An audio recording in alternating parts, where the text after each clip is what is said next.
Hey guys, it's your buddy Wolfie, and today I'm out with another commentary video. This time it's going to be something a little different from what I'm usually doing, and I say that a lot, but it actually is going to be different. Some of you guys may know, if you've been watching the channel for a while, that the end of 2020, aka in the beginning of 2021, my channel was on a long hiatus until about 2022, about early 2022. So it was on a hiatus for more than a year, and I never specified why exactly I was gone, but I'll be covering that in this video. So I was in foster care, temporary foster care. Things weren't working out at home, and it was just really hard for me to get by. And just if I had stayed at home, I wouldn't have been safe. So I went there, and there were a lot of crazy stories. I'm gonna tell you that. One of them was absolutely mind-blowing, baffling. Well, it's not that baffling considering it's foster care, because it's pretty normal in foster care, but I'm going to tell you all about it. So on my wing, there were a bunch of different people. They were basically all kind of like bad girls, I'd say. Like, they would try to run sometimes, they would disrespect staff, they would make out, stuff like that.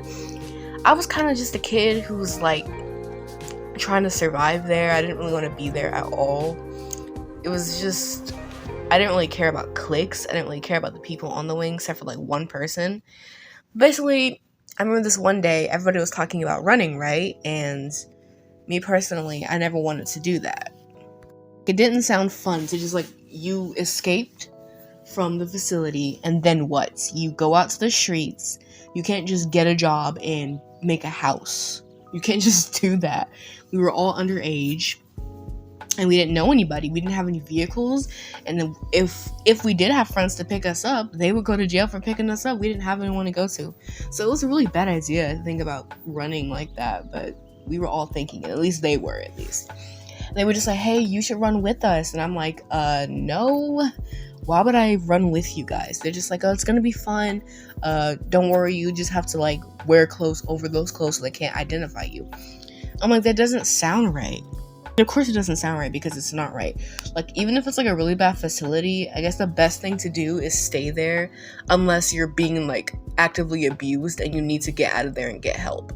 That's one thing, but we weren't being actively abused, and at least as far as I wasn't, and I didn't know anybody who was.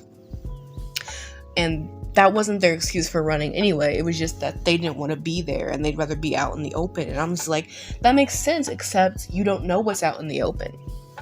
And to be fair, I didn't even know that where we were was like, there was a lot of like trafficking and bad stuff going on where we were. So it wasn't a good place to be, especially as a minor.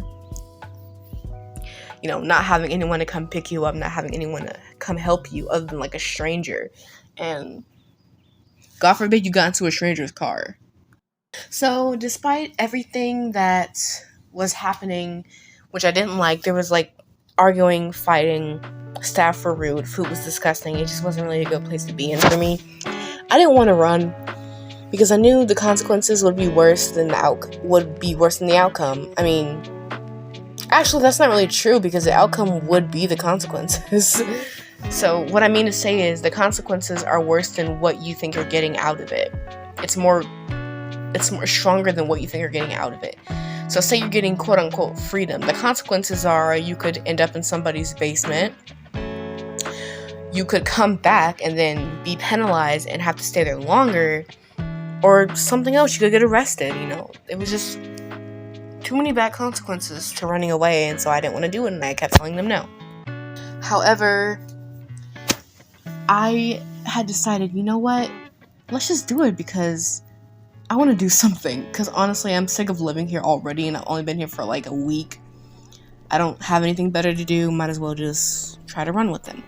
And I totally regret that mistake to this day. It was just a really bad decision on my part. Anyway, so they said it's decided. We started, secretly packing our hygiene products.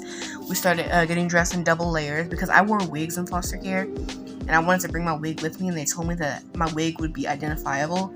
So I tried to wear a wig underneath another wig, which is kind of stupid because it wasn't going to work. But I tried to do it anyway because wigs were a huge part of my self-esteem. So they were being really nice to me the entire time too, which is weird because those girls usually weren't nice. But in any case, it was nighttime, and that was the time that everyone was going to try to run. Basically, everybody got in position, and all the kids started crowding around the front door. You know, there was technically 3 doors on the wing. One was an emergency exit that only like staff had access to. Another one was the connection to the wing right next to us, and the other one was the connection to the hallway, which is where you could go to the other wings or leave the building. We started crowding around the entrance door, which is where you could leave into the hallway, and this one girl, I'm just gonna call her Christina, I hated her, she started banging at the door with her foot. And I was just there with my water bottle, just kind of like waiting until she broke the door down, but it wasn't working. The staff were telling us to calm down. I was just like, listen, it's not gonna work. So I just went over there and like half-heartedly kicked it, and of course it didn't break. So eventually staff got called onto the wing, and we were cussing the staff out the entire time. I don't exactly remember what I said, but I was arguing a lot. There was this girl, I'm gonna call her Abigail. We were on a separation plan because I held her hand because she was crying once. And this other girl, I'm gonna call her Faith. She basically like ripped our separation plan down the wall. She said, "You guys aren't separated anymore."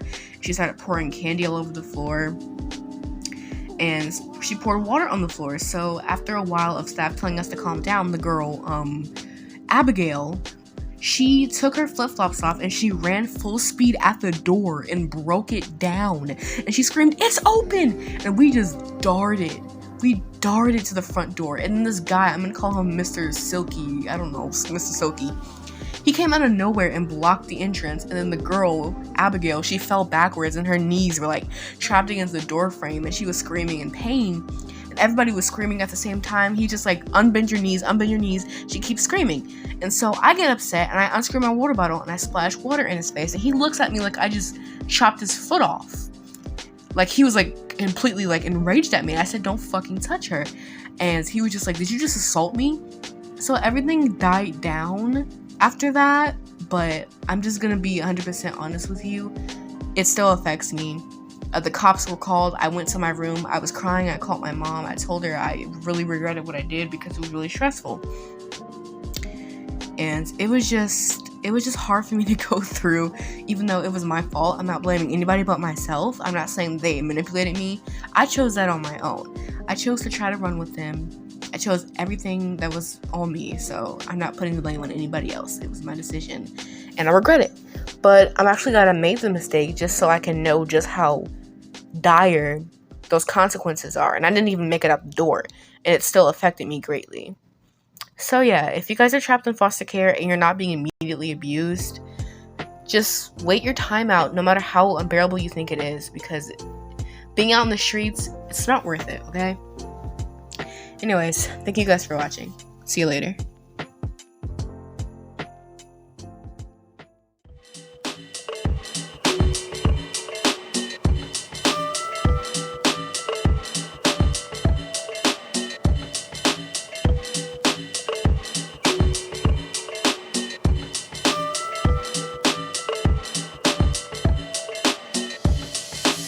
What you do, get down on the floor, shake your body so nice. Everybody just get